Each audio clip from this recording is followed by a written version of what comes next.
எனக்கு கொடுத்த செய்தி, இந்த அபிஷேகம்னா என்ன, ஏன் ஒவ்வொருத்தவங்க அபிஷேகம் பெறணும், அந்த அபிஷேகத்தின் வல்லமையை எதுக்கு என்ன செய்யுன்றத இன்னைக்கு ஜனங்களுக்கு போதி அவங்க கட்டாயம் அதை தேட ஆரம்பிப்பாங்க.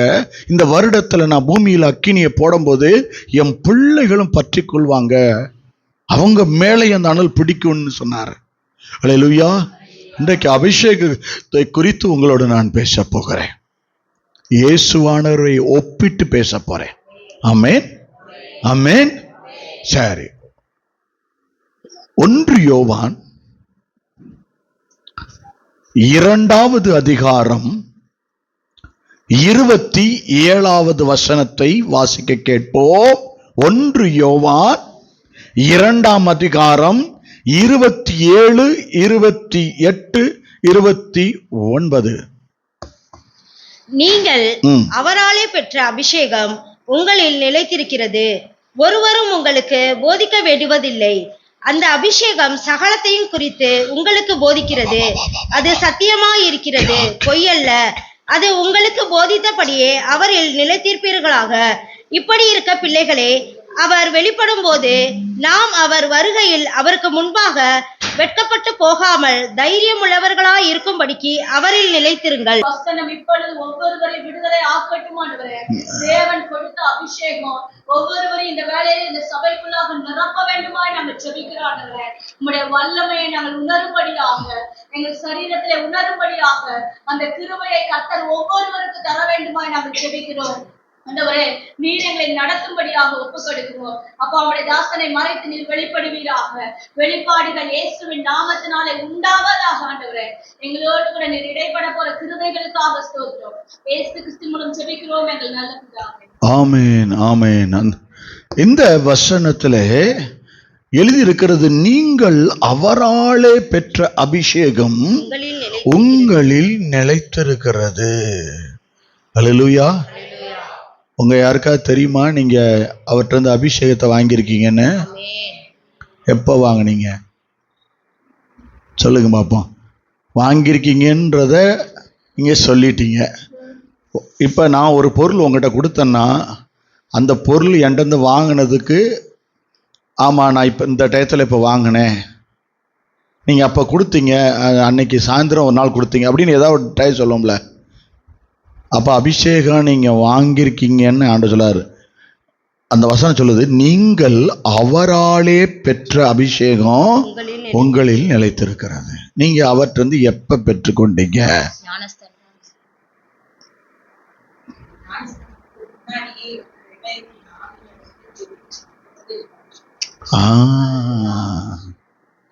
அதுதான், இந்த சாட்சியை தான் கேட்கிறேன். இதுதான் அபிஷேகம். வேற நான் அதுக்கு முன்னாடி அப்படி இல்லை. ஞானஸ்தானம் அப்பயோ பின்னாடியோ முன்னாடியோ நான் அபிஷேகம் பெற்றது எனக்கு தெரியணும். ஏன்னா நான் ஒரு பொருளை அவற்றிருந்து வாங்குறேன், எப்ப வாங்குறேன்றது எனக்கு ஞாபகம் இருக்கணும். ஏன்னா அவர் சொல்றாரு, நீங்கள் அவராலே பெற்ற அபிஷேகம் உங்களுக்குள்ள இருக்கு.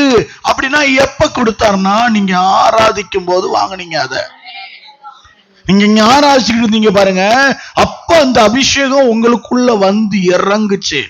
நீங்க அவராலே பெற்றுக்கொண்டு விட்டீர்கள். அது என்ன செய்யுது? அந்த அபிஷேகம் ஒருவரும் உங்களுக்கு போதிக்க வேண்டியதில்லை. அந்த அபிஷேகம் சகலத்தை குறித்து உங்களுக்கு போதிக்கிறது. எப்படி இருக்கு? அந்த அபிஷேகம் உங்களுக்கு போதிக்குமா? அப்ப அபிஷேகம் எதுக்கு? உங்களுக்கு ஏதோ ஒன்றை சொல்லிக் கொடுப்பதற்கு. ஆண்டவர் சொல்றாரு, நீ அபிஷேகத்தை கேட்டு வாங்கணும்.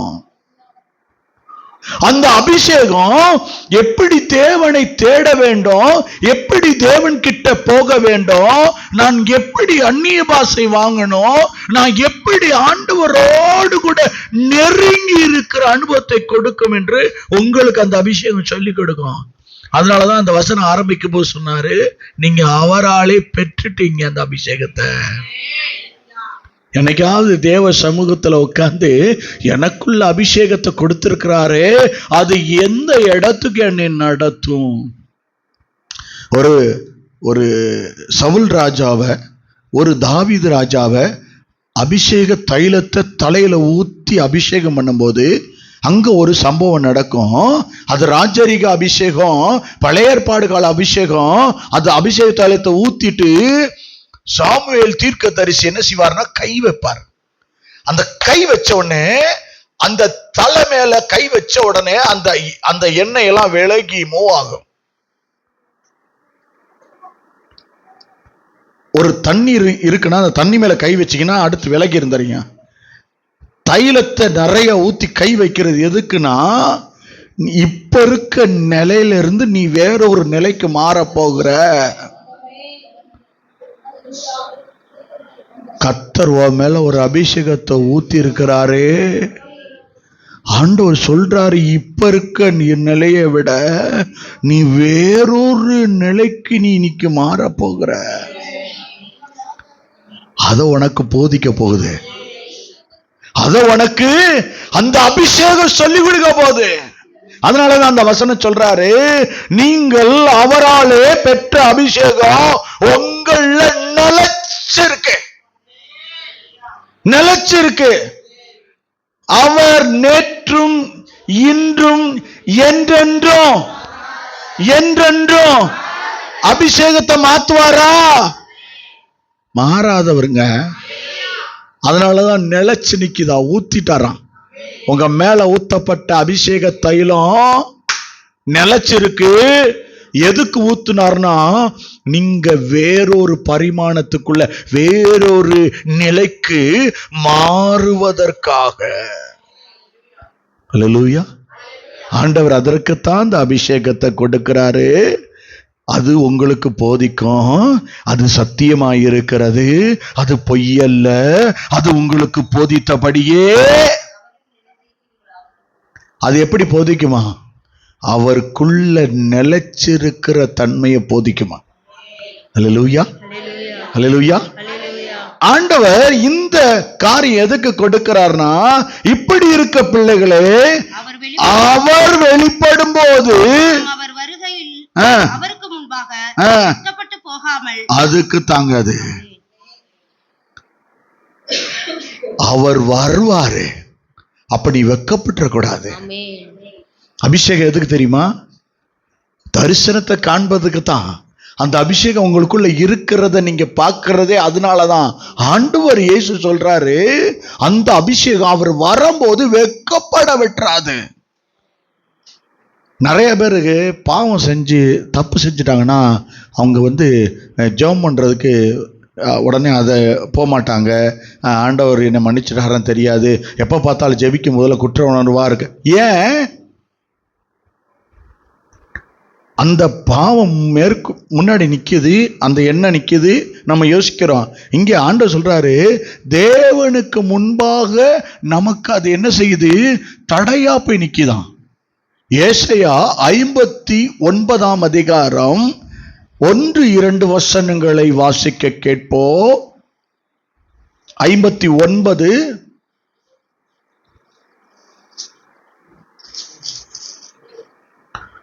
ஏசாயா 59:1-2. இதோ ரட்சிக்க கூடாதபடிக்கு கர்த்தருடைய கை குறுகி போகவும் இல்லை, கேட்க கூடாதபடிக்கு அவருடைய செவி மந்தமாகவும் இல்லை. உங்கள் அக்கிரமங்களே உங்களுக்கும் உங்கள் தேவனுக்கு நடுவாக பிரிவினை உண்டாக்குகிறது. ஆண்டவர் சொல்றது பாத்தீங்களா? அது ரெண்டு தான். பிரிவினை உண்டாக்குதா? உங்கள் பாவங்களே அவர் உங்களுக்கு செவி கொடாதபடிக்கு அவருடைய முகத்தை உங்களுக்கு மறைக்கிறது. ஆண்டவர் என்ன சொல்றாரு? பாவம் அவர் முகத்தை மறைக்குமா? அப்ப நான் இப்ப கர்த்தர்கிட்ட போயிட்டேன், எனக்கு ஒரு அனுபவம் கிடைச்சிருச்சு, நான் கர்த்தருடைய திட்டத்தை பார்க்கிறேன், தரிசனம் எனக்கு கிடைக்குது, நான் கர்த்தருடைய அபிஷேகத்தை உணர்றேன், அந்நிய பாஷையை கொடுத்திருக்கிறாரு, நான் கர்த்தரிடத்துல நெருங்குறேன் அப்படின்னா இந்த வசனத்துல சொல்றாரு, இப்படி இருக்க பிள்ளைகளே, அவர் வெளிப்படும் போது நாம் அவர் வருகையிலே அவருக்கு முன்பாக நிற்கிறதுக்கு இப்ப அபிஷேகம் பெற்றதுடைய அடையாளத்தை உங்கள்கிட்ட சொல்றாரு பாருங்க. நான் இப்ப அப்பா கிட்ட நிக்கிறதுக்கு காரணம் என் மேல ஒரு அபிஷேகம் இருக்கு, கர்த்தர் எனக்கு கொடுத்திருக்காரு. பாடும்போது ஏன் நீங்க உங்க தலைமையில கை வைக்க சொன்னாரு பிரதரு? அபிஷேகம் அவருக்கு தெரியுமான்னு கேளுங்களேன், என்ன செய்தி எடுக்க போறோம்னு. ஆவியானவருக்கு எனக்கு தானே, என்கிட்ட தானே கொடுத்தாரு. ஆனா அப்பா ஒருத்தர் தானே, அப்பா அவருக்கும் அவர் பிள்ளை தானே, அவரும் அவர்கிட்ட சொல்லுவார்ல, நீ கைய வெயி அடுத்த பரிமாணங்களுக்குள்ளே போவேன். அல்லேலூயா, அல்லேலூயா. ஆவியானவர் எனக்குள்ளே, அபிஷேகம் தலைமேலே, ஆவியானவர் உங்களுக்குள்ள இருக்கிறாரு, உங்களுக்குள்ள இருக்கிறாரு. அவர் கிரியை செய்வார். அல்லேலூயா. இந்த வசனத்துல ஆண்டவர் சொல்றாங்க, கர்த்தருக்கு முன்பாக நிற்கிற பாக்கியம் பெறுவதற்கு உங்களை நடத்துவது அபிஷேகம், தேவனுடைய வல்லமை. அல்லேலூயா, அல்லேலூயா. ஒரு வசனம் அப்போஸ்தலர் நடபடிகள் 10ஆம் அதிகாரம் 38வது வசனம், எல்லாருக்கும் தெரிஞ்ச வசனம் தான். நசரேயனாகிய இயேசுவை தேவன் பரிசுத்த ஆவியினாலும் வல்லமையினாலும் அபிஷேகம் பண்ணினார். அப்ப அப்பாவே வாங்கியிருக்காரா? அப்பா நமக்கு முன்னடையாளமா இருந்திருக்கிறாரா? அப்பா என்ன வாங்கியிருக்காரா? நீங்க அவரால பெற்றீங்க அபிஷேகம். இங்க என்ன சொல்லுது? நசரேயனாகிய இயேசுவை தேவன். அப்ப பரிசுத்த ஆவி தேவையா தேவையில்லையா? ஏன்னா ஏசப்பாவே பரிசுத்த ஆவியை வாங்கினாரு, வல்லமையை வாங்கியிருக்காரு, அந்த அபிஷேகத்தை தேவன் பெற்றிருக்கிறாரு. அல்லேலூயா. தேவன் அவருடனே கூட இருந்தபடியினாலே அவர் நன்மை செய்கிறவராயும், ஒன்னு நன்மை செய்கிறவர், பிசாசின் வல்லமையில் அகப்பட்ட யாவரையும் குணமாக்குகிறவராயும் சுற்றி திரிந்தார். பிசாசு வல்லமையிலிருந்து விடுதலை, குணமாக்குற தன்மை, இந்த 3 காரியமும் அபிஷேகம் பெற்றவனுக்குள்ள கிரியை செய்ய ஆரம்பிக்கும். இப்ப புரியுதா இயேசுக்குள்ள அது ஏன் இருந்ததுன்னு? இயேசுக்குள்ள இருந்த வல்லமை உங்களுக்கு வேதத்துல பார்த்திருக்கீங்க. எத்தனை பேரை சுகமாக்குனாரு. சூமின கைவுடைய அந்த உறுப்புடையவனை நார்மல் கை போல மாத்தினாரு. பார்வையற்ற அந்த பர்த்திமை குருடனை பார்வையை கொடுத்தாரு.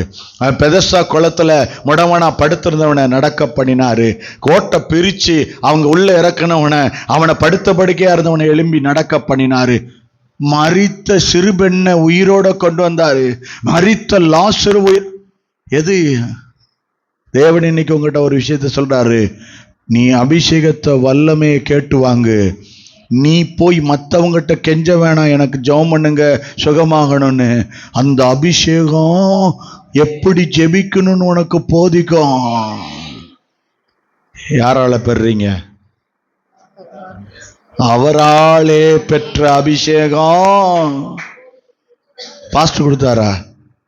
பாடும்போது வாங்க வந்துச்சா? அவராலே பெற்ற அபிஷேகம். அப்ப அவர் உங்களை நினைச்சிருக்காரா இல்லையா? என் பிள்ளைக்கு நான் தான் கொடுப்பேன். இது பரலோக அபிஷேகம், இது பரலோக மகிமை, இது பரலோக வல்லமை.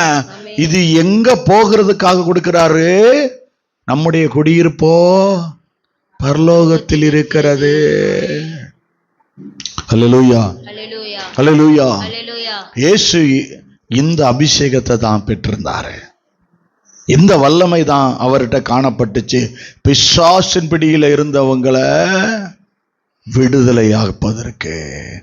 அல்லேலூயா, அல்லேலூயா, அல்லேலூயா. பாருங்க, அந்த கர்த்தர் விடுவிக்க வல்லவராய் இருக்கிறார். 2 கொரிந்தியர் 5ஆம் அதிகாரம் 1 வசனம் சொல்லுகிறது, பூமிக்குரிய கூடாரமாகிய நம்முடைய வீடு அழிந்து போனாலும் தேவனால் கட்டப்பட்ட கைவேலை இல்லாத நித்திய வீடு பரலோகத்துல இருக்கு. நீ அங்க போறதுக்கு உனக்கு அபிஷேகம் தேவை. ஹல்லேலூயா. ஹல்லேலூயா. அந்த காரியத்தை இயேசுவானவர்கிட்ட வேதத்துல எப்ப கொடுத்தாரு? இந்த பரிசுத்த ஆவியானவரால அந்த வல்லமையெல்லாம் குணமாக்குற காரியம் எப்ப வந்துச்சு? பரிசுத்த ஆவி முதல்ல ஃபர்ஸ்ட் வந்துச்சு எங்கன்னா,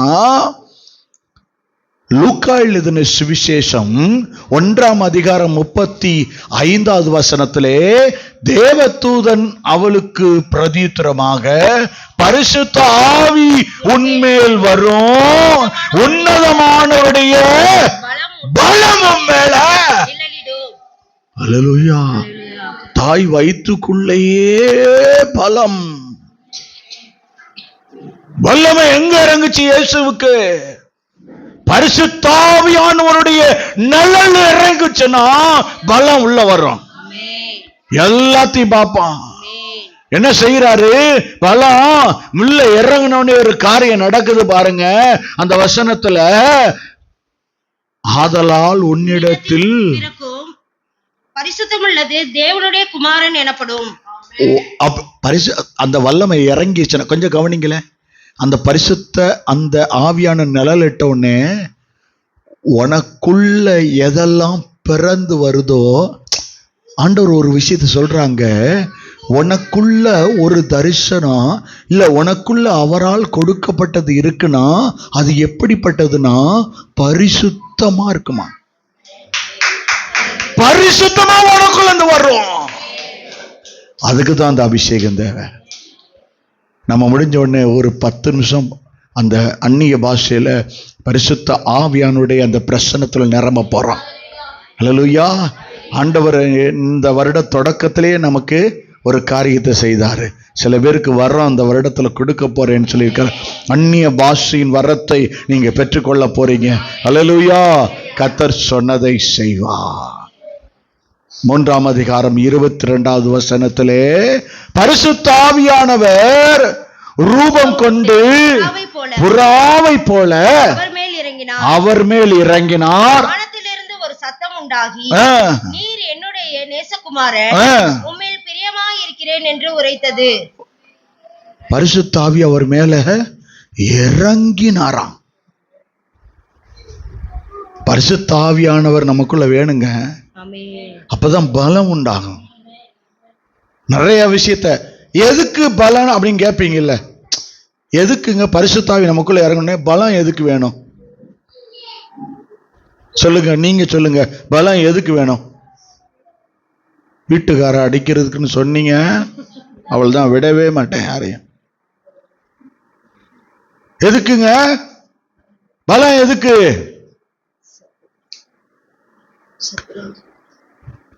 பிசாசு உங்களுக்கு கிட்ட கொடுக்கிறான் பாருங்க பாவம், அதை ஜெயிப்பதற்கு. எதுக்கு பலம்? ரொம்ப நாளா நான் பாவத்துல இருக்கேன், இந்த பாவத்தை நான் ஜெயிக்கவே முடியல அப்படின்னா பரிசுத்த ஆவி உங்ககிட்ட இறங்கும் போது ஒரு பலன் உண்டாகும். நான் எப்ப பார்த்தாலும் பெருமையா இருக்கேங்க, நான் எப்ப பார்த்தாலும் நான் கோவப்படுறேங்க, ஆனா என்னால ஜெயிச்சு வர முடியலங்க. கர்த்தர் சொல்றாரு, ஆவியானவரை பெற்றுக்கொள்ளும் போது அந்த பலம் இறங்கும் போது நீ அதை ஜெயிப்ப. எத்தனை பேருக்கு புரியுது? அல்லேலூயா, அல்லேலூயா, அல்லேலூயா.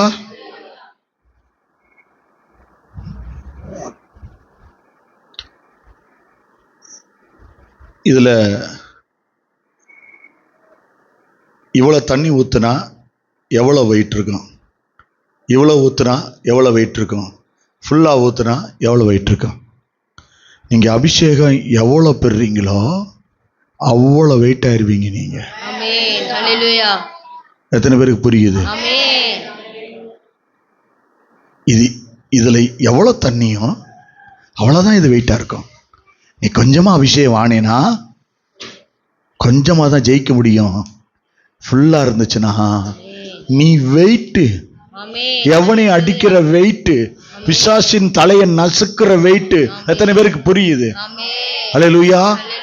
எல்லாத்தையும் எவ்வளவு பொருள்லாம் எடுத்து சொல்ல வேண்டியதா இருக்கு நம்ம ஆளுகளுக்கு. ஆண்டவர் ஒரு காரியத்தை வச்சிருக்காரு, நீ வெயிட் ஆகணும் மகளே. நாங்க வந்தாவே வெயிட் தாண்டா, ஆனா அடிக்கணும் சாத்தான. எப்ப பார்த்தாலும் பாவம் செய்ய வச்சு கர்த்தருக்கு முன்னாடி குற்றவாளியா நிக்க வைக்கிறீங்க. ஹல்லேலூயா, ஹல்லேலூயா. சொல்லுங்க பக்கத்துல உள்ளவங்களை பார்த்து, நான் கொஞ்சம் வெயிட்டு தான். சொல்லிட்டீங்களா? கொஞ்சம் வலது பக்கம் இடது பக்கம். ஹல்லேலூயா. நான் கொஞ்சம் வெயிட்டு தான். ஸ்தோத்திரம். யோவான் எழுதின சுவிசேஷம் 3ஆம் அதிகாரம் 34வது வசனத்திலே, தேவனால் அனுப்பப்பட்டவர் தேவனுடைய வார்த்தையை பேசுகிறார். தேவன் அவருக்கு தமது ஆவியை அளவில்லாமல் கொடுத்திருக்கிறார். அளவில்லாம ஏன் அபிஷேகத்தை வாங்கணும்? நான் விடவே கூடாது. நீங்க அபிஷேகம் வாங்கிட்டு இருக்கும்போது, அதுக்காக எல்லாம் நிரம்பி ஜெபிச்சு இருக்கும்போது நீங்க திரும்பி அப்பதான் குழந்தைய யாரோ இங்க கடத்திட்டு போற மாதிரி, குழந்தைய கடத்துறவங்க நிக்கிற மாதிரியே யோசிச்சுக்கிட்டு ஜோம் பண்ணிக்கிட்டே அதை நிப்பாட்டிட்டு, ஐயோ குழந்தைய காணோம். இன்னும் திருவிழாவுக்கு வந்திருக்கீங்க, குழந்தைய தேடிக்கிட்டு இருக்கீங்க. அருள்நாதர் ஒன்ன பார்த்துக்கிட்டது போல உன் பிள்ளைய பார்த்துக்குவாரு. இனி ஒரு காரியத்தை பாருங்க, எவ்வளவுக்கு எவ்வளவு நீ ஆவியிலே நிரம்புறியோ, ஆண்டவர் சொல்றாரு அவ்வளவு வெயிட் ஆயிருவேன்னு சொல்லிட்டு பரிசுத்த ஆவியானவரை ஏசப்பாக்கு அளவில்லாம கொடுத்து வச்சிருந்தாராம். நீங்க எப்படி வாங்கணும்? ஜெப நேரத்துல அளவில்லாம வாங்கணும். எதையும் கவனிக்க கூடாது, நிரம்பிடணும், அளவில்லாம கொடுக்கணும். இங்க பாருங்க, இப்பயே சொல்லிடுறேன், முடிஞ்ச உடனே இந்த 10 நிமிஷம் அந்நிய பாஷையில நிரம்பி ஜெபத்துல உங்களை வழி நடத்த போறது கேத்ரின் சிஸ்டர் தான். குழந்தைய தூக்கிட்டு வெளியில போயிட்டீங்க, அவள் தான் சொல்லிட்டேன், அழைப்பு முன்னாடியே சொல்லியாச்சு. நம்ம 10 நிமிஷம் சிஸ்டர் தான் நடத்தணும். சரி, நம்ம இன்னைக்கு பெற்றுக்கொள்ள போகிறோம். அந்த அனாயிட்டிங் பெற்று தான் நீங்க போகணும். அல்லேலூயா. பாருங்க, அப்ப தேவனாகிய கர்த்தர் ஆவியை அளவில்லாமல் கொடுக்க விரும்புறாரு. யோவான் 14:30 வசனம், தேவனால் அனுப்பப்பட்ட ஒரு காரியத்தை நம்ம பார்த்தோம். இயேசுக்குள்ள வார்த்தை இருந்துச்சு, அந்த வார்த்தை அளவில்லாத அந்த ஆவியானவருடைய வல்லமையை பெற்றுக்கொண்டதா இருந்துச்சு. இந்த வசனத்துல, இனி நான் உங்களுடனே பேசுவதில்லை, இந்த உலகத்தின் அதிபதி வருகிறான், அவனுக்கு என்னிடத்தில் ஒன்றுமில்லை. ஏன் இந்த வார்த்தையை சொன்னாரு? முதல்ல சொன்னாரு ஆவியே அளவில்லாம நான் பெற்றிருக்கேன்னாரு. இதுல சொல்றாரு, என்ன சொல்றாரு? உலகத்தின் அதிபதி வர்றான், அவனுக்கு உண்டானது என்ன இடத்துல. உங்களுக்குள்ள அந்த அபிஷேகம் ஆவியின் வல்லமை இறங்கிருச்சுன்னா, இந்த உலகத்தில் உள்ள காரியம் உங்ககிட்ட எதுவுமே இருக்காது. எப்படி வச்சுக்கா பார்த்தீங்களா வேதத்துல அப்பா? அப்போ உலகத்தின் காரியம் நம்ம கிட்ட அதிகமா மாம்சம் பலன் கொண்டுருச்சு அப்படின்னா, உபவாசத்தை போட்டு மாம்சத்தை கிரியை அழிச்சு ஆவியின் கிரியை உயிர்ப்பிச்சு கொண்டு வரணும். நீங்க அழகா கண்டுபிடிக்கலாம். மாம்ச கிரியை எப்படி பார்க்கலாம்னா, அதுக்கு தேவையானதா ஜெபம் பண்ணி வாங்கிட்டே இருப்போம், மாம்சத்தை அழகுபடுத்திக்கிட்டே இருப்போம், மாம்சத்தின் காரியத்துல முக்கியத்துவம் கொடுத்துக்கிட்டே. அப்படின்னா நம்ம இன்னும் எதுல இருக்கோம்? ஆவியில உயிர்ப்பித்து எழும்பல. மாம்சம் பலவீனம் உள்ளது, அது எப்ப வேணாலும் நம்மளை விழத்தள்ளும். நாம அது கை பிடிச்சு நிக்கிறோம். நம்ம எழும்பி மேல போகணும். ஒரு சகோதரி ஒரு கூட்டத்தில் நிக்கிறாங்க, கிறிஸ்துமஸ் கொண்டாட்டம் நடந்துகிட்டு இருக்கு, பெரிய கூட்டம். அதுல ஒரு பெரிய வெடி, ராக்கெட் வெடி மாதிரி ஒண்ணு கையில தயார் பண்ணி வெடிக்கிற வெடியை வெடிச்சுக்கிட்டு இருக்காங்க. இது விட்டுக்கிட்டே இருக்காங்க, மேல போய் வெடிச்சு வெடிச்சு எல்லாம் சிரிச்சு கொண்டு இருக்கும் போது ஒரு வெடி கை வலிக்கு திரும்பி கீழே விழுந்து பறந்து வந்த சிஸ்டருடைய கண்ணாடி கிட்ட அப்படி மாட்டிச்சு. வெடிச்சு அந்த முகமெல்லாம் வெந்து எரிச்செல்லாம் எரிச்சு கண்ணாடியில சுக்குநூறா உடைஞ்சு போச்சு. 2 கண்ணாடியும் கதறி அழுகுறாங்க. இருக்கிற எல்லாரும் ஒடியாந்து சமாதானப்படுத்துறாங்க. இவங்க தான் அங்க போய் கொயர் நடத்தி ஆண்டவரை பாடி துதிக்கணும். அந்த எரிச்சலோட அந்த கண்ணாடி போச்சு, அந்த எரிச்சலோட இங்கெல்லாம் வெந்திருக்கு, மருந்து அள்ளி அப்பிருக்காங்க. அந்த இடத்துல மேல போய் என்ன செய்யறாங்க, பாடி கொயர் நடத்தணும், இவங்கள லீட் பண்ணணும்னு அந்த தொடச்சிட்டு போய் மேல நின்று பாடி துதிக்கிறாங்க, ஆண்டவரை தேடுறாங்க. நீங்கள் அவராலே பெற்ற அபிஷேகம் உங்களில் நிலைத்திருக்கிறது. ஒருவர் உங்களுக்கு போதிக்க வேண்டியதில்லை, அவை உனக்கு போதிக்கும். அவங்க வீட்டுக்கு வந்து ஆட்டோல போகும்போது வரும்போது ஃபேன் காத்து படும் பொழுது அங்க நிற்கும் போதெல்லாம் எரியுதான், திக்கு திக்கு திக்குன்னு. வீட்டில் போய் அதிகாலையில எழுந்து என்னால் தூங்கவே முடியலன்னு காலையில எழுந்து உட்காந்து கைகளை உயர்த்தி கதறி அழுது ஜெபிக்கிறாங்க. ஜெப வேளையில் அதிகாலையில ஒரு வல்லமை இறங்கி வந்து அந்த மகளை மூடுகிறது. அது அவராலே பெற்ற அபிஷேகம். அந்த மகளை எங்க கூட்டி போயிருக்க, நீ ஜெபமண்ணன் கதறி அழுது ஜெபிக்கும் பொழுது அந்த வல்லமை இறங்கி அந்த அந்த எரிச்சல் முற்றிலும் நீங்கி, நான் அந்த ஸ்கின்னை பார்த்தேன், நார்மலா இருந்துச்சு, நார்மலா இருந்துச்சு. ஒரு வெந்து போனதுக்கு அடையாளம் ஒண்ணுமே இல்லை. அவங்க ஒரு நாள் சாட்சி சொல்ல வர்றேன்னு சொல்லியிருக்காங்க நம்ம சர்ச்சுக்கு. ஆச்சரியமான காரியங்களை இயேசு செய்கிறார். ஹல்லேலூயா, ஹல்லேலூயா. ஆண்டவர் அங்கே செய்யக்கூடிய காரியம் ஆச்சரியமா இருக்கிறது. நம்மளை லீட் பண்ணி நடத்தணுங்க அவரு.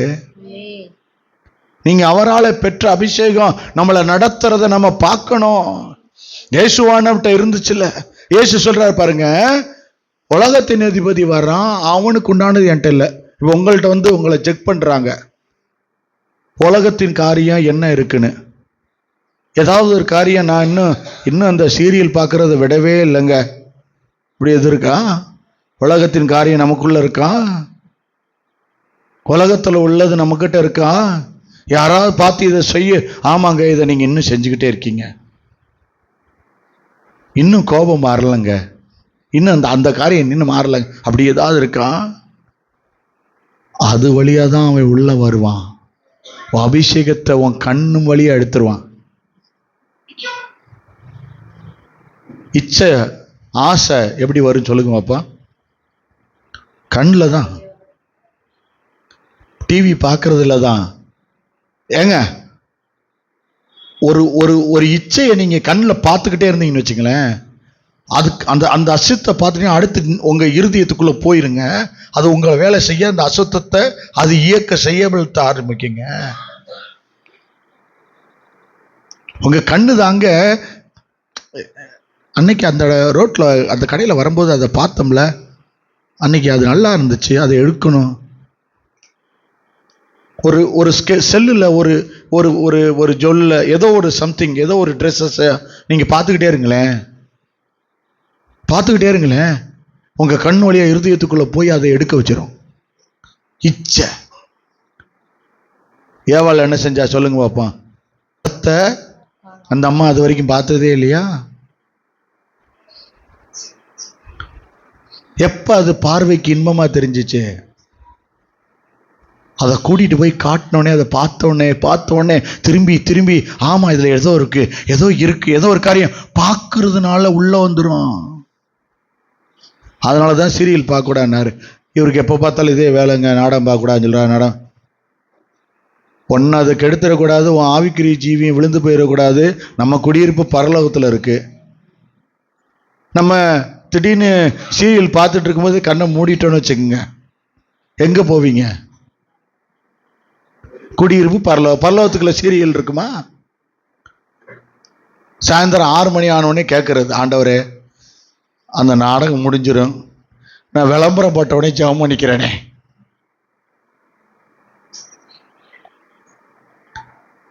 அப்புறம் சரிம்மா அப்புறம் என்ன செய்வேன்? 6:30க்கு மேல இன்னொரு நாடகம் இருக்கு. சரி அது முடிஞ்ச உடனே அப்புறமா பேசியா? இல்லை 7 மணிலேருந்து 7:30 வரைக்கும் வேற ஒருத்தர் இருக்கிறாரு. சரி அப்புறம் 7:30 to 8, அப்புறம் வேற என்ன, பிக் பாஸ் தான். என்னங்க அப்ப எப்பதாங்க என்கிட்ட பேசுவீங்க கேட்பாரு. முடிஞ்ச உடனே ஏசி மூலம் ஜெபிக்கிற நல்ல பிதா, யார் பிக் பாஸுக்கு ஏசி மூலம் ஜெபிக்கிற நல்ல பிதாவே ஜெபம் நினைப்பிலையே நீங்க பார்த்துக்கிட்டு. உங்களுக்குள்ள ஒரு அபிஷேகம் இருந்துச்சுன்னா உங்களை சொல்லும்ல, அது வேணாம் விடு. யாரையெல்லாம் இந்த வருஷத்துலயும் உங்களை அதை பார்க்க வைக்குதுன்னா உங்களுக்குள்ள என்ன இல்லைன்றத நீங்களே தெரிஞ்சுக்குங்க. வாயில சொல்லிப்புறாதீங்க. இந்த வருஷம் சொல்லியிருக்காரு, நீங்க என்னெல்லாம் சொல்றீங்களோ அது நடக்கும்னு. நான் இல்லைன்னா தான் உங்களுக்கு தெரியும்னு யாராவது சொன்னீங்கன்னா என்ன ஆகும்? இல்லாமையே போயிடுவேன்னு சொல்லியிருக்காரு. சொல்லிவிடாதீங்க. எப்போ பார்த்தாலும் பிள்ளை கேட்டால் குடும்பத்தில் இருந்தேன்னா நான் இல்லைன்னா தான் உனக்கு அருமையே தெரியும், நான் இல்லைன்னா தான் அப்படி சொல்லிக்கிட்டே இருக்குது. அப்படியா சேங்ஷன் அப்படின்னு சொல்லி டிக் பண்ணிட்டாருன்னு வச்சுக்க. உன் குடியிருப்போ அங்கேயும் போய் நாடகங்க ஊடகம் ஆயிரும். அப்புறம் ஹல்லேலூயா இருக்கீங்களா? யோவான் எழுதின சுவிசேஷம் 8ஆம் அதிகாரம் 46வது வசனத்திலே, என்னிடத்தில் பாவம் உண்டென்று உங்களில் யார் என்னை குற்றப்படுத்தக்கூடும்? நான் சத்தியத்தை சொல்லி இருக்க நீங்கள் ஏன் என்னை, இயேசு சொல்றாரு, என்கிட்ட பாவம் ஏதாவது இருக்கான்னு சொல்ல முடியுமான்னு கேட்கிறாரு. இதே வார்த்தைய நீங்க சொல்ல முடியுமா ஆண்டவர்கிட்ட? நான் பொய்யே பேச மாட்டேன் ஆண்டவரே, பொய்யே சொல்ல மாட்டேன் ஆண்டவரே, கெட்ட வார்த்தை பேசவே மாட்டேனே, சண்டை போடவே மாட்டேனே, பெருமையே கிடையாது, வைராக்கியம் கிடையாது, மேன்மை கிடையாது, ஏதா ஒண்ணு சொல்ல முடியுமா? இயேசுவானவரை போல லூக்கா 4ஆம் அதிகாரம் 1வது வசனம் 2வது வசனத்திலே, இயேசு பரிசுத்த ஆவியிலே நிறைந்தவராய், எப்படி சொல்றாங்க? இயேசு பரிசுத்த ஆவியிலே நிறைந்தவராய் யோர்தானை விட்டு திரும்பி ஆவியானவராலே வனாந்தரத்துக்கு கொண்டு போகப்பட்டார். 40 நாள் உன் மேல பரிசுத்த ஆவியானவர் இருந்தார்னா, உனக்குள்ள அந்த அபிஷேகம் இருந்துச்சுன்னா 40 நாள் என்ன 40 வருஷம் உன்னை சோதிச்சா கூட உன்னை தோக்கடிக்க முடியாது. தெரியுமா? எவ்வளவு பசியா இருந்தாலும் சரி, நீங்க கஷ்டம் இருந்தாலும் கண்ணி இருந்தாலும், கர்த்தருடைய அபிஷேக தைலம் உன் மேல இருந்துச்சு, உனக்குள்ள பரிசுத்தாவுடைய வல்லமை இருந்துச்சுன்னா ஒரு நாளும் நீ இந்த ஆவிக்குறி ஜீவியம் அழிஞ்சே போகாது. மாம்சம் தொய்ந்து போமே ஒழிய ஆவிக்குரிய ஜீவியம் பலன் அடைஞ்சுதான் இருக்கான். அல்லேலூயா, அல்லேலூயா. இன்றைக்கு கர்த்தர் ஒரு பெரிய ரகசியம் போலதான் இதை பேசிக்கொண்டிருக்கிறாரு. அல்லேலூயா. எவ்வளவு பசியா இருந்தாலும் உன் மேல இருக்க வல்லமை குறையாது. தெரியுமா? எத்தனை நாள் உபவாசம் மாட்டாலும் சரி, பட்னியா ஒண்ணுமே இல்லாம கிடந்தாலும் சொல்லி, கர்த்தர் மேல வச்சதான். ஏன்னா நீ அவராலே பெற்ற அபிஷேகம் உன் மேல நிலைச்சிருக்கு. ஹல்லேலூயா. அது எதுக்கு இந்த அபிஷேகம்? எதுக்கு இந்த அபிஷேகம்? லூக்கா எழுதின சுவிசேஷம் 2ஆம் அதிகாரம் 40வது வசனம். எதுக்கு இந்த அபிஷேகம்? 2:40. பிள்ளை வளர்ந்து ஆவியிலே பலன் கொண்டு. எதுக்கு? ஆவியில பலன் கொண்டு ஞானத்தினால் நிறைந்தது. ஞானத்துல நிறைகிறதற்கு அபிஷேகம் எதுக்கு தெரியுமா? இங்க பாருங்க, யார் உங்களுக்கு போதிக்க வேண்டியது இல்லைன்னா நீங்க யார்கிட்ட என்ன பதில் சொல்லணும்னு அந்த அபிஷேகம் சொல்லி கொடுக்குமா? எப்படி வச்சிருக்காரு பார்த்தீங்களா? ஞானத்தை ஆண்டவர், அந்த ஞானத்தை அந்த அபிஷேகம் உங்களுக்கு கொடுக்குமா? எந்த இடத்துல யாருக்கிட்ட எப்படி பேசணும், எதை பேசணும், அதை பேசினா அவங்க சரியா, அது போதும், அப்படி இருக்கும் அந்த அபிஷேகம் உங்களுக்கு சொல்லி கொடுக்கிறது. அல்லேலூயா. இதைத்தான் நீங்க வாங்க போறீங்க. அல்லேலூயா. அடுத்த காரியம், எவ்வளவுக்கு எவ்வளவு வாங்குறீங்களோ அவ்வளவுக்கு அவ்வளவு அதிசயம் நடக்கும், அற்புதம் நடக்கும். அதே லூக்கா 2ஆம் அதிகாரத்துல 52வது வசனம் வாசிங்களேன். இயேசுவானவர் ஆ. ஞானத்திலும் பலத்திலும் தேவ கிருபையிலும் மனுஷ தயவிலும் அதிகமாய் விருத்தி அடைந்தார். அப்ப அவர் ஆவியானவர் நிரப்பப்பட்டாரு, வல்லமையில் நிரப்பப்பட்டாரு. ஆனா அவருக்கு என்ன எல்லாம் கிடைச்சிச்சு? ஞானம் கிடைச்சிச்சு, பலத்திலும் வளர்த்தி உண்டாச்சு, தேவ கிருபையிலும் தேவ கிருபை கிடைச்சிச்சு, மனுஷ தயவிலும். மனுஷனுடைய தயவு உன் மேல அபிஷேகம் இருந்தா உனக்கு வரும். எவ்வளவு அழகான வார்த்தை, எனக்கு ரொம்ப பிடிச்சிருக்கு இந்த வார்த்தை. ஆமென். மனுஷருடைய தயவு ஆட்டோமேட்டிக். என்னன்னே தெரியலங்க. இப்ப அந்த தாயார் ஒரு சாட்சி சொன்னாங்க, எத்தனை பேர் கேட்டீங்க? 150 ரூபாயோட நான் அங்க ஒரு இறந்த வீட்டுக்கு கடந்து ஓடுறேன். ஆனா அங்க போனதுக்கு அப்புறம் என் பிள்ளைங்க எல்லாம் ஆளுக்கு 500 கொடுத்து என்னைய போசிச்சு என்னை நடத்தினாங்க. காற்றையும் காண மாட்டீங்க, மழையும் பார்க்க மாட்டீங்க, நிரப்புறவர் உன்னை நிரப்புவாரு. இன்னைக்கு கர்த்தர் சொல்றாரு, ஒரு காரியத்தை நீ கவனி. நீ மனுஷருடைய தயவை பெறணும்னா கர்த்தருடைய அபிஷேகத்தை காத்து கொள்ளணும், வாங்கிடணும், உனக்குள்ள வைத்து கொள்ளணும். கர்த்தருடைய அபிஷேகம் உனக்குள்ள வரணும். உன் உள்ளான மனுஷன் வல்லமையா பலப்படணும்னா கர்த்தர் சொல்றாரு, அந்த அபிஷேகத்தை நீ உள்ளான மனுஷன். என்ன தெரியுமா? உள்ளவன் பலவீனம்னா இருந்தானா அவன் எல்லாத்தையும் அதை விட்டுட்டு வான்னு சொல்லணும். சில பேருடைய உள்ள சொல்லும் தெரியுமா, இது பாவம், வேணாம், செய்யாத. அதுவே ஒன்றும் இல்லை, நீ செஞ்சுக்க, ஆண்டவர்கிட்ட போய் மன்னிப்பு கேட்டுக்கலாம் அப்படின்னு சொல்லுச்சுன்னா உன் அபிஷேகம் உங்ககிட்ட இல்லை. நீ அபிஷேகத்துல வேலை செய்ய, நீ அபிஷேகத்துல நில்லு, அபிஷேகம் உனக்குள்ள வேணும். எபேசியர் 3ஆம் அதிகாரம் 16வது வசனம், 16ல இருந்து 19 வரை வாசிங்க. நான் முடிக்க போறேன். நீங்கள் அவருடைய ஆவியினாலே உள்ளான மனுஷனில் வல்லமையாய் பலப்படவும். என்ன செய்யணுமா?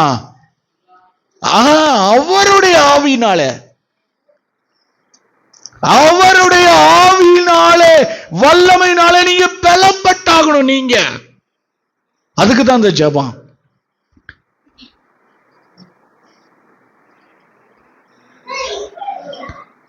அப்போஸ்தலர் நடபடிகள் 6ஆம் அதிகாரம் 8வது வசனம். அதுக்கு பிறகு திரும்ப வருவோம் எபேசியருக்கு. அப்போஸ்தலர் நடபடிகள் 6:8. ஸ்தேவான் விசுவாசத்தினாலும் வல்லமையினாலும் நிறைந்தவனாய் ஜனங்களுக்குள்ளே பெரிய அற்புதங்களையும் அடையாளங்களையும் செய்தான். இப்ப புரியுது உங்களுக்கு ஆண்டவர் எதுக்காக இந்த கொடுக்கிறாருன்னு? அந்த அபிஷேகம் உனக்குள்ள என்ன கொண்டு வரும்? விசுவாசிக்க ஆரம்பிச்சு வல்லமை நிறைந்தவனாய் ஜனங்களுக்குள்ளே பெரிய அற்புதங்களையும் அடையாளங்களையும் செய்ய வைக்குமா அந்த அபிஷேகம். எவ்வளவு அழகான வார்த்தை வச்சிருக்காரு பாருங்க அப்பா. உங்களுக்குள்ள வேணும் அந்த அபிஷேகம். நீங்க ஜெபிக்கும் போது அடையாளங்களும் அற்புதங்கள் நடக்கணும், வல்லமை நடக்கணும், கிரியை நடக்கணும். இப்ப ஒரு மக சாட்சி சொன்னா கேட்டீங்கல்ல, நான் ஜெபிக்கும் பொழுது கர்த்தர் அதை நடத்துகிறார், நான் கேட்கிறேன், நடக்கிறத பார்க்கிறேன்னு. அல்லேலூயா. உங்க வாழ்க்கையில் நடக்கணுங்க. அதனாலதான் ஸ்தேவான் ஜெபிக்கும் பொழுது அப்படி நடந்துச்சு.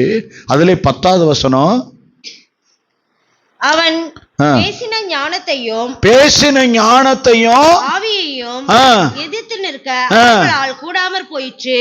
அப்படி ஆயிருங்க உங்களுக்குள்ள அபிஷேகம். ஒருத்தன் உங்களை ஏத்து பேச முடியாதான், அந்த அபிஷேகம் உங்களுக்கு போதிக்குமா? அந்த அபிஷேகம் மத்தவங்க சொல்லும் பொழுது உங்களை எதிர்த்து பேச முடியாத அபிஷேகத்தை கர்த்தர் உங்களுக்கு கொடுத்திருக்காரு. அறிஞ்சுக்கிட்டீங்களா? எந்த அபிஷேகத்தை உங்களுக்குள்ள வச்சிருக்காராம்? எவனும் எதிர்த்து பேச முடியாத அபிஷேகத்தை நான் உனக்குள்ளே வைத்திருக்கிறேன் என்று ஆண்டவர் சொல்லுகிறார். அல்லேலூயா. அவன் பரிசுத்த ஆவியானவரை, அதிலேயே 7:55 போட்டிருக்கு, அவன் பரிசுத்த ஆவியினாலே நிறைந்தவனாய் வானத்தை அண்ணாந்து பார்த்து தேவனுடைய மகிமையையும் தேவனுடைய வலது பாரிசத்தில் இயேசுவானவர் நிற்கிறதை கண்டு. அப்பா, நீ எப்படி தரிசனம் காண்ற தெரியுமா? அங்க எழுதியிருக்கு, அவன் பரிசுத்த ஆவியினாலே நிறைந்தவனா. நீ நிறைஞ்சிட்டேன்னா தரிசனம் கிடைக்கும். நீ நிறைஞ்சனா அநேக சொப்பனத்தை கர்த்தருடைய திட்டத்தையும் வெளிப்பாடுகளையும் கொடுப்பாரு. எப்ப பார்த்தாலும் என் சொப்பனத்துல ஒரு இடத்துல தோசை விற்கிறத பார்த்தேன் பாஸ்டர். சோத்து பானை எப்ப பாரு என் தரிசனம் ஃபுல்லா ஒரு இடத்துல. நான் ஒரு தரிசனம் அருமையான பிரியாணி சமைச்சுக்கிட்டு இருக்காங்க பாஸ்டர். அதுல முதல் கரண்டி போட்டு உனக்கா திறந்தாங்க, உனக்கா கொடுத்தாங்கன்னு. ஆமா, அப்படிதான் ஒரு தரிசனத்தை கண்டேன். சோத்து பானை, நீ எப்ப பரலோக தரிசனத்தை காண்ப, எப்ப பார்த்தாலும் அந்த தரிசனம் இந்த தரிசனம், அதை பார்த்து பரலோகத்தை பார்த்து இந்த திட்டத்தை பார்த்து நீங்க கேட்டமா இல்லையா? தரிசனத்தை பார்க்கிறேன். இப்ப கிடைக்க ஆரம்பிச்சிருச்சா? கண்களை திறக்கிறார். எதனால? பரிசுத்த ஆவியை நிரப்புனது எனக்கு தெரியல, ஆனா நான் ஏதோ தரிசனம் காண்றேன். நான் இந்த தரிசனத்தை பார்த்துட்டு வந்தேன், எனக்கு இதை கொடுத்தாரு. என்ன தெரியுமா? நான் அந்த இடத்துல இந்த வீட்டுக்குள்ள இப்படிலாம் நான் ரூம் இன்னும் இந்த வீட்டை விட்டு வெளியவே வரலாமீங்க. தேவான் எப்படி பாக்குறாராம்?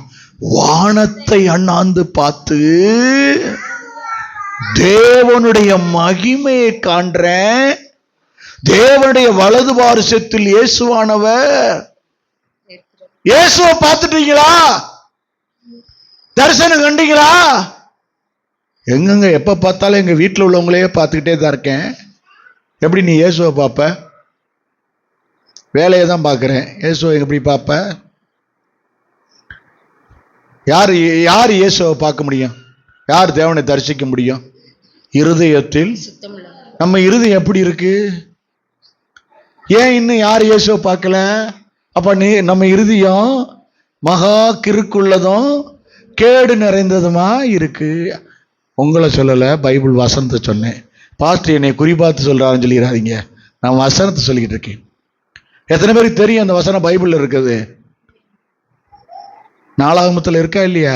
என்னங்க எல்லாரும் ஒரு மாதிரி பாக்குறீங்க? அப்ப ஆண்டவர் ஒரு காரியத்தை முன் வைக்கிறாரு. இன்றைக்கு தேவன் சொல்லக்கூடிய வார்த்தை நீங்க கவனிக்கணும். தேவன் இயேசுவை பார்க்கிற தரிசனம் மகிமை நமக்குள்ள வந்துருச்சுன்னா நீங்க அபிஷேகம் பெற்று இருக்கிறீங்கன்னு அர்த்தம். பரலோக தரிசனத்தை காண்றீங்கன்னு அர்த்தம். கர்த்தர் உனக்கு அந்த வீட்டை கொடுப்பாருல, நம்ம குடியிருப்போ பரலோகத்துல இருக்கு.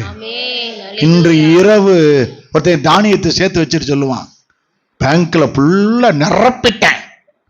இன்று இரவு உன் ஜீவனை எடுத்துறா. நிரப்பினது யாருக்கு ராஜா? என் பேங்க் ஃபுல்லா பணம். அவன் சொல்றான், களஞ்சியத்துல தானியத்தை சேர்த்து வச்சுட்டேன், இன்று இரவு உன் ஜீவனை எடுப்பேனே. நாளைக்கு நீ சேர்த்து வச்சது நீங்க நல்லா யோசிச்சு வச்சுக்கோங்க. எங்களை ஒரு பாஸ்டர் வழி நடத்தினாரு, பாஸ்டர் என்ட்ரி ஐயா. அவர் சொல்லுவாரு, காணிக்க வந்த உடனே போய் 1 கிலோ மீன் கறி விட்டு வந்துட்டேன். நாளைக்கு கத்தர் பார்த்துக்குவாரியா? இன்னைக்கு உட்காந்துக்கிட்டேன்னு சமைச்சு ஒரு தூக்குவாளி கிறிஸ்டி சிஸ்டர் வீட்டுக்கு வரும், ஒரு தூக்குவாளி என் வீட்டுக்கு வரும். நாங்கெல்லாம் ஒரு சபை. ஆமா, எங்க வீட்டுக்கு எல்லார் வீட்டுக்கு தூக்குவாளியா இவ்வளோ பெரிய மீனை 700 7000 பிடிச்சி அப்படி திட்டு வருவாரு. வெட்டுறா சபையார் வீட்டுக்கு, எல்லார் வீட்டுக்கு துண்டு துண்டா அனுப்புறான். கறிவானா கொஞ்சம்லாம் வாங்க மாட்டார், 5 கிலோ 3 கிலோ. தாமஸ் வண்டி எடுத்துட்டு வாங்க, வரும்போது சகராஜை கூட்டு வந்திருக்கான்னு. அவங்க ஹஸ்பண்டோட நானும் அவன் போவேன், 2 தூக்குவாளியோட. எங்க பாஸ்டர் நாளைக்கு கத்தர் பார்த்துக்குவாருன்னு, நாளைக்கு கத்தர் பார்த்துக்குவாரு. அன்னன்னைக்கு உள்ள இதை மட்டும் பாரு, கத்தர் நாளைக்கு பார்த்துக்குவாருன்னு அபிஷேகம் அவர் நடத்துச்சு. கடைசி வரைக்கும் அவர் சுகபோகமாய் சாப்பிட்டு அவர் வேலையை முடிச்சு பரப்பிட்டாரு. கத்தர் நம்புறியா? உன் மேல இருக்க அபிஷேகம் அது எல்லாத்தையும் வழி நடத்த போகுது. அல்லேலூயா. அந்த அபிஷேகத்துல நீ இயேசுவை தரிசிக்கிறியா? அதிகாலையில் என்னை தேடுகிறவன். அதிகாலையில தேடி இருக்கீங்களா? தேடிக்கிட்டு இருக்கீங்களா? தேடிக்கிட்டு இருக்கீங்களா? செல்லை எந்திரிச்ச உடனே எங்க வச்சிருக்கேன்னு சொல்லி கண்ணை கூட ஒரு இப்படிலாம் திறந்து அறக்குறையா பார்த்து செல் எடுக்கிறது.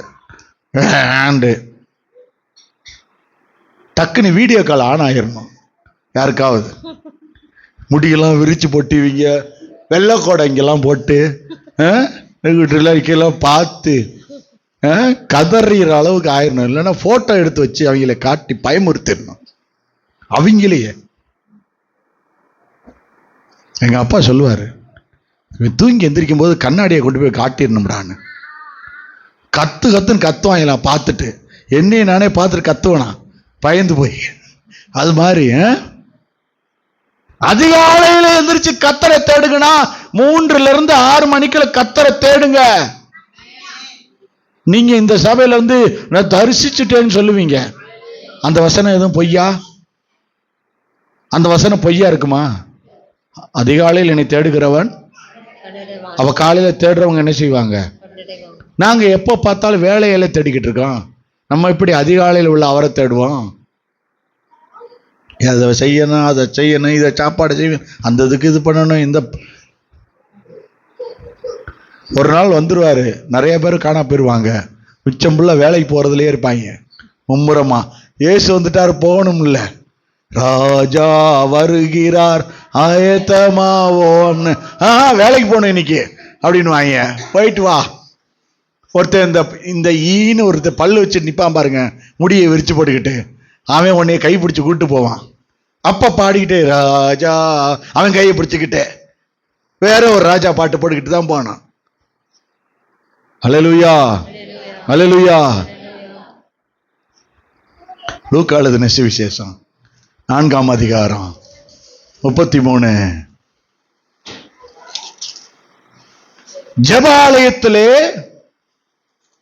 ஜெபாலயத்திலே அசுத்தாவி பிடித்திருந்த ஒரு மனுஷன் இருந்தான்.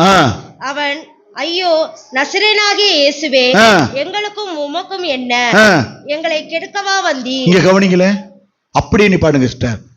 எல்லாரும் கொஞ்சம் கவனிங்களே. இயேசு மேல அளவில்லாத அபிஷேகம் இருந்துச்சுல, ஆவியானவர்ல. இவர் வந்த உடனே பிசாசு அலறி வெளியே ஓடியாருது. தெரியுதா உங்களுக்கு இந்த வசனத்தை? ஓடியாந்து அவர் யாராம்? ஜெபாலயத்துல அசுத்தாவி பிடித்திருந்த ஒரு மனுஷன் இருந்தான். சர்ச்சிலேயே இருந்திருக்கான். அவன் யார் வர வரைக்கும்? உங்க அப்பா வர்ற வரைக்கும் தான் எல்லா ஆட்டமும். அப்புறம் அவனுக்கு வேலை முடிஞ்சிச்சு. நீ அந்த அபிஷேகத்தை பெற்றனா, நீ உள்ள நுழையும் போதே அங்க அலற ஆரம்பிக்கும், அங்க விழுந்து ஓட ஆரம்பிக்கும். கத்தர் அதுக்கு தான் இன்னைக்கு நீ அபிஷேகம் பெறணும்னு கத்தர் உங்ககிட்ட சொல்லி கொண்டிருக்கிறாரு. அல்லேலூயா, அல்லேலூயா. வாசிங்க என்ன நடந்துச்சு. மத்தேயு 14:35. அவ்விடத்து மனுஷர் அவரை இன்னார் என்று அறிந்து சுற்றுப்புறம் எங்கும் செய்தி அனுப்பி பிணையாளிகள் எல்லாரையும் அவரிடத்தில் கொண்டு வந்து. அப்ப உங்ககிட்ட சுகமளிக்கிற வல்லம் இருந்துச்சுன்னா கண்டிப்பா ஜெபிக்கிறவங்க உங்ககிட்ட வருவாங்க. கர்த்தரே அனுப்புவாரு. ஏன்னா நீங்க அவராலே பெற்ற அபிஷேகம் உங்களில் நிலைத்திருக்கிறதுனால கர்த்தர் நீங்க ஜெபிக்கிற ஜெபத்தை கேட்டு அநேகரை சுகமாக்குவா. அல்லேலூயா. 36 அதுலயே 36. அவருடைய வஸ்திரத்தின் ஓரத்தை ஆகிலும் அவர்கள் தொடும்படி உத்தரவாக வேண்டும் என்று அவரை வேண்டிக் கொண்டார்கள். அப்ப உன் வஸ்திரத்துல என்ன இருக்கும்? வல்லமை இருக்கும்.